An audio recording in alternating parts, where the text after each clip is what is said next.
Welcome to You're Not Broken, Just Rewiring, a free audiobook podcast by me, Glenn Ostlund. Chapter 5, The Illusion of Control and the Wisdom Beneath It. Is it just me, or does trying to stay in control sometimes make everything harder to feel?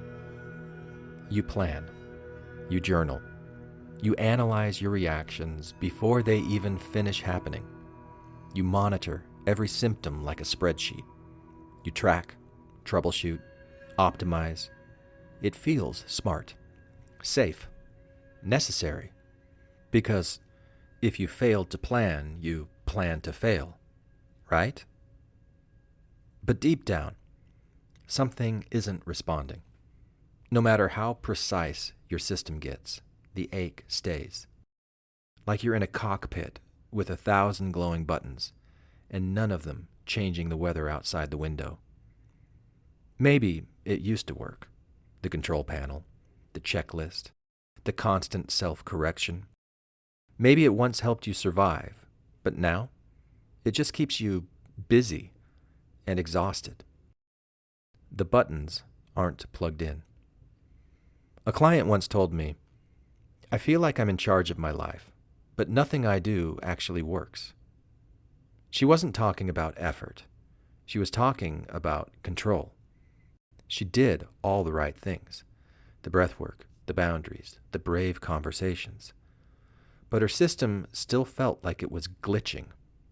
Why? Maybe because she wasn't steering the plane. Maybe because she was sitting at a panel of switches that hadn't been connected in years.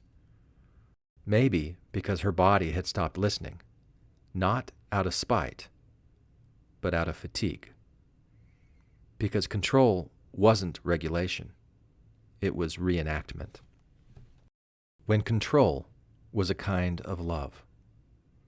There may have been a time when control was necessary, when the world was unpredictable, when people weren't safe, when emotions felt like liabilities. So you learned to grip, to monitor, to perform. And it worked. Not because it brought peace, but because it brought structure. Control was how your nervous system said, "We're going to survive this." And it did. But the strategy may have expired. And the part of you still clinging to the levers might not know that yet. Revisiting Leonardo. Back in Chapter 2, we met Leonardo Determinist Vinci, the divine painter whose brush strokes move with deterministic grace, yet whose tip flickers with freedom. You are that tip, but sometimes freedom doesn't feel like flow. It feels like flailing. Because if control has been your anchor, letting go can feel like drowning.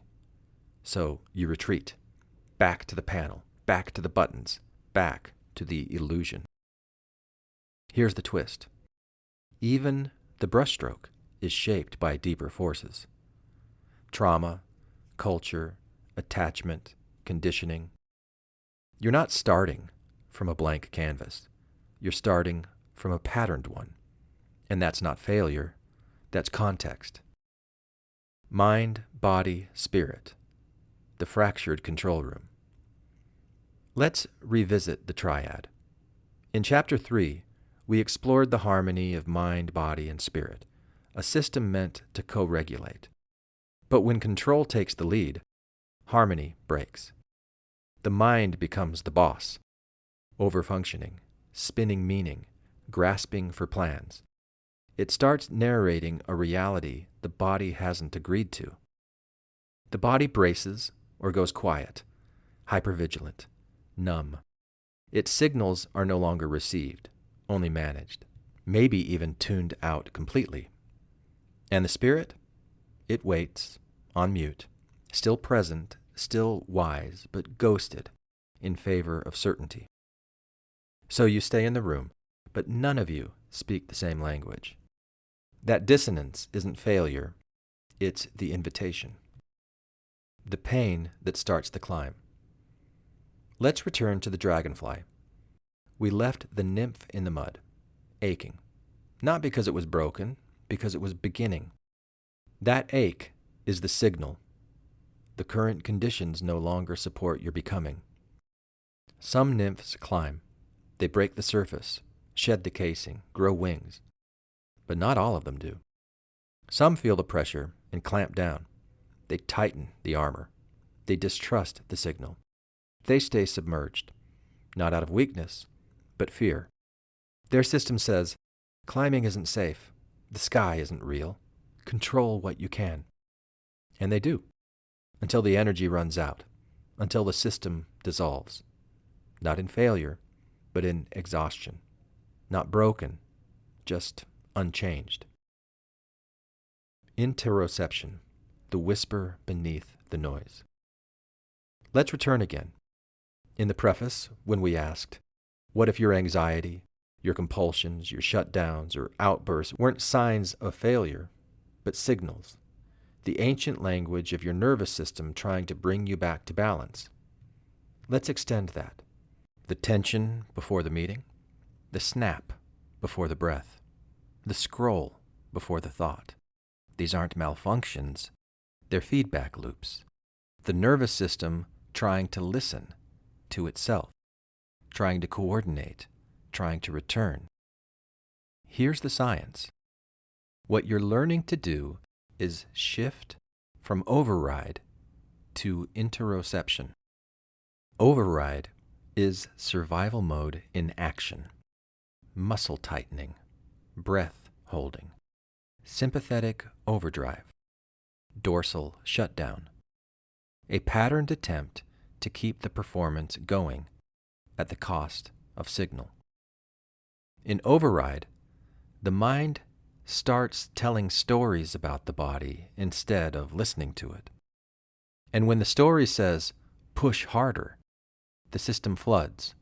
More adrenaline, more cortisol, more noise. Eventually, the body says, enough. It reroutes energy into repair. And that shift from performance to presence is what we call coherence. Interoception is the opposite. It's what happened when mind and body begin listening again, before the label, before the override. The body is always whispering, this doesn't feel right, this feels like safety, this person makes me hold my breath, this silence makes me soften. Red and blue chemistry. Dr. Stephen Porges reminds us, the vagus nerve, this pulsing thread of awareness, doesn't just send signals down from the brain, it listens up from the body, constantly. When the system is in overdrive, the vagus nerve becomes inflamed. Picture it as a glowing red thread, pulsing, strained. The body wants to soothe it with blue. Red chemistry looks like adrenaline, cortisol, norepinephrine.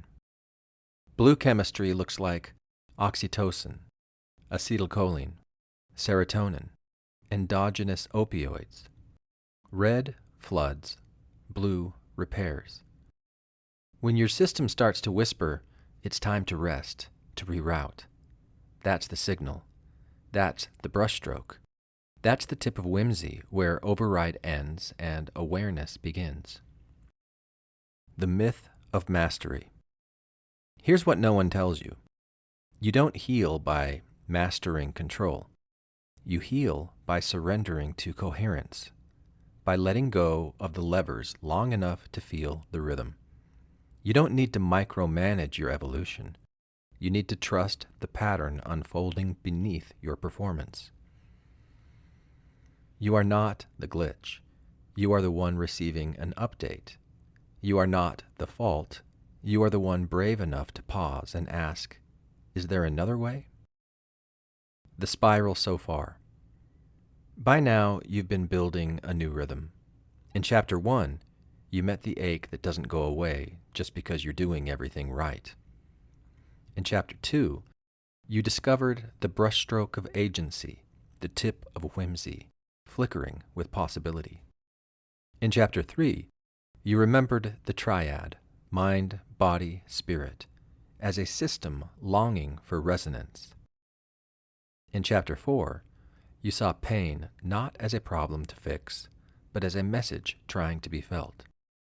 And here in Chapter 5, you meet the old strategy, control, and you realize it's not working because it wasn't designed for what comes next. You don't need a new system. You need to listen to the one you already have. What climbs?